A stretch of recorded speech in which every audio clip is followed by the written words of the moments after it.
Look, I'm not doing the fake, this is your year thing.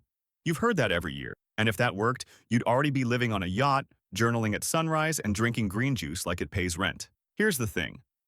Most people don't fail because they're lazy. They fail because their brain is constantly full of input, full of noise, full of tiny distractions that don't feel like anything in the moment but somehow steal the whole day. That's why lock-in feels impossible. Your attention is leaking everywhere. You're trying to focus with a brain that's been drained since breakfast. So I'm not going to motivate you. I'm going to give you a simple system that forces focus to show up. Not because you became a new person, but because the setup stops you from sabotaging yourself. This is 4 steps. Stop the leaks. Pick one target. Make starting easy. Make distractions expensive. That's it. 1. Stop the leaks. Be honest. You're not losing your day in one big disaster. You're losing it in tiny bites. Checking your phone real quick, switching tabs, opening an app without thinking, watching one clip that turns into 10. Then it's 6 p.m., and you're confused where your life went. The first leak is the morning. Most people start their day with input. Notifications, messages, videos, news, random content. The second you do that, you become reactive. Your brain starts the day chasing, not leading. So the first rule for 2026 is simple. No input for the first 30 minutes. No scrolling, no messages, no just checking. Not even educational. Input is input. Instead, do something boring. Water, bathroom, light movement. Sit down and write one sentence. What would make today a win? One sentence. That's all. Because clarity doesn't come from more content. It comes from less noise. If you only did this one change, your days would already feel different. Because you'd stop starting your day in somebody else's world. Second leak is your phone living too close to you. People will swear they need it nearby. You don't. You want it nearby. Big difference. Real tip, charge your phone outside your bedroom. Not across the bed, outside the room. If your excuse is, I need an alarm, buy a cheap alarm clock. You'll survive, because if your phone is the first thing you touch and the last thing you touch, you're letting an algorithm set your mood twice a day. That's insane when you think about it. Third leak is constant switching. Multitasking feels productive, but it's just mental whiplash. You don't fully switch tasks. You carry residue. That's why you can work all day and still feel like nothing moved. So you need single task blocks. One task, one tab, one timer. That's how you stop bleeding attention. 2. Pick one target. This is where people ruin their year in January. They decide 2026 is the year they get ripped, get rich, start content, learn a skill, fix sleep, read books, heal trauma, become social, and also somehow become a monk. Relax. You don't need more ambition. You need a smaller target.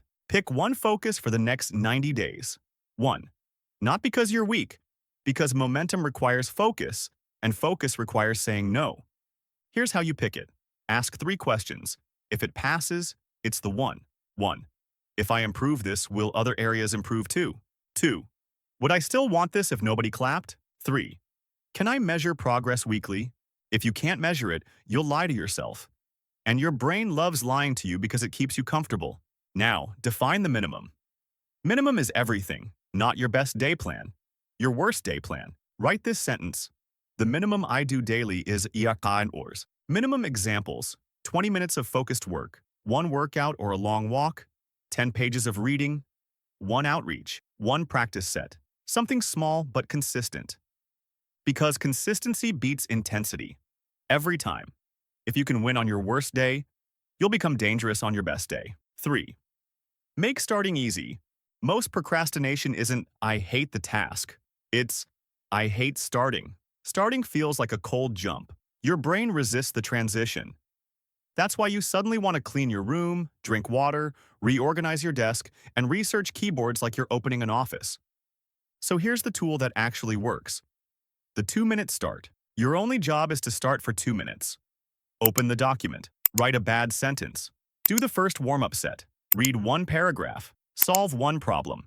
2 minutes breaks the transition. And once you break the transition, momentum takes over. Now pair that with a timer, because the brain hates forever. It will avoid a task if it feels endless. Do 25 minutes on, 5 minutes off. Classic for a reason. It works. And here's an important rule for the 5-minute break. Don't scroll. Scrolling is not a break. It's a dopamine hit. It doesn't rest your brain. It overstimulates it and makes returning harder. Stand up, water, stretch, walk, look outside, anything boring. Another real tip that sounds too simple. Set up the first step the night before.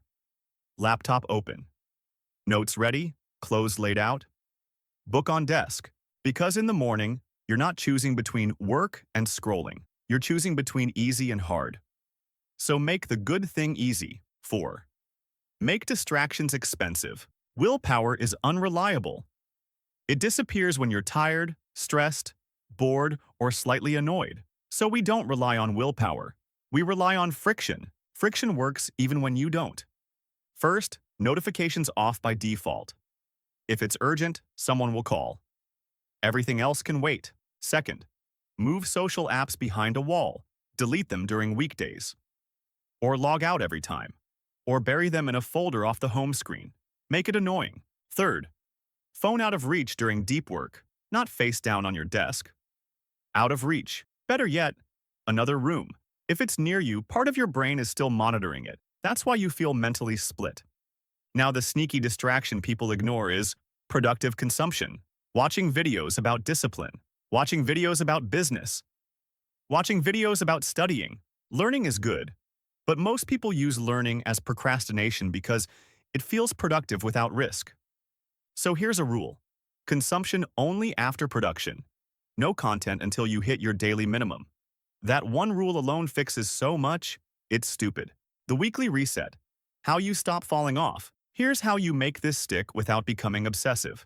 Once a week, you do a 15 to 20-minute reset. You ask, did I hit my minimum most days? What distracted me the most? What's one leak I can patch this week? Then you schedule your deep work blocks like appointments. Not whenever I feel like it. Put them somewhere real.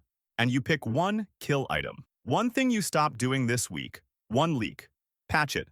That's how you change. Not with a giant personality transformation, with small patches that stack. What locked in actually feels like. People think being locked in feels intense, like you're a robot. It doesn't. It feels calm, clear, quiet. You stop needing constant stimulation. You stop switching every 5 seconds. You start doing deeper work without forcing it because your brain finally has space. And once you start seeing progress, discipline gets easier. Not because you became disciplined, but because progress is addictive in a good way. Your brain likes winning. It just hates starting. So you make starting easy. You make distractions hard. You keep the target small enough to hit every day. That's the whole game. The 7-day lock-in challenge for 2026. Do this for 7 days. Not forever, just 7 days. No phone for the first 30 minutes. One 90-day target. One daily minimum. One 25-minute focus block. Distractions behind friction. Consumption after production. If you do that for a week, you'll feel the difference. Your head will feel clearer. Your days will feel longer. Not because time changed, but because you stopped leaking it. It's not complicated. It's just uncomfortable. Pretty simple, actually.